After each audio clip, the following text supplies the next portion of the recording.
বাংলাদেশ কারিগরি শিক্ষা বোর্ডের সার্টিফিকেট এবং মার্কশিট ক্রয় বিক্রয়ের সাথে সংশ্লিষ্ট অপরাধীদেরকে আমরা গ্রেপ্তার করেছি।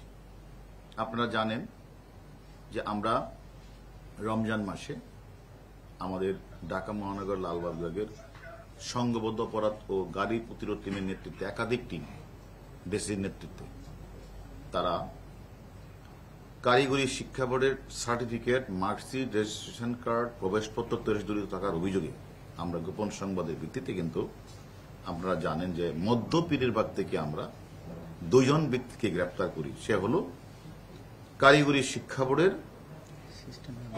সিস্টেম অ্যানালিস্ট এম শামসুজ্জামান এবং একই প্রতিষ্ঠানের আরেকজন বর্তমানে শামসুজ্জামানের ব্যক্তিগত বেতন সরকারি ফয়সাল আমরা গ্রেপ্তার করি।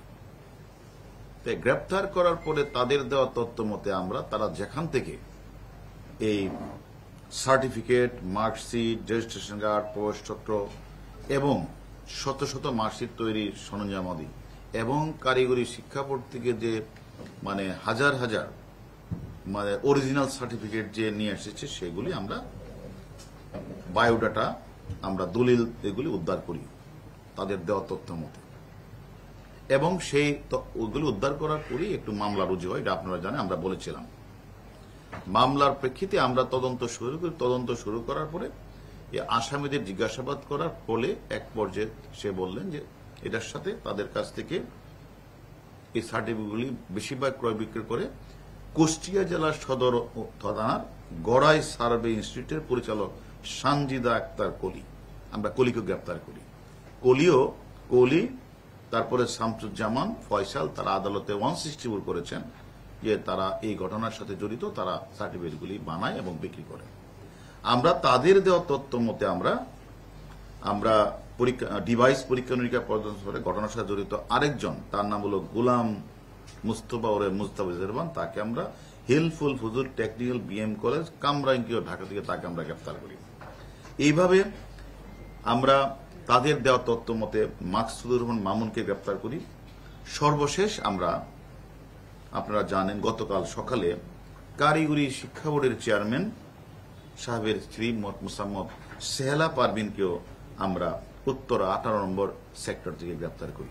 কিন্তু আমরা লক্ষ্য করলাম বাংলাদেশের বিভিন্ন উপজেলা, জেলা, এই যে পরিচালক, প্রিন্সিপালগণ সম্পূর্ণ অবৈধ, অনৈতিক শিক্ষাপরিদের রেজিস্ট্রেশন রোল নাম্বার, রেজাল্ট পরিবর্তন, নাম, জন্ম তারিখ সংশোধন করে তারা হোয়াটসঅ্যাপের মাধ্যমে টাকার বিনিময়ে কম্পিউটার অপারেটর সিস্টেম অ্যানালিস্টদের সাথে এই কাজগুলি তারা করে আসছে।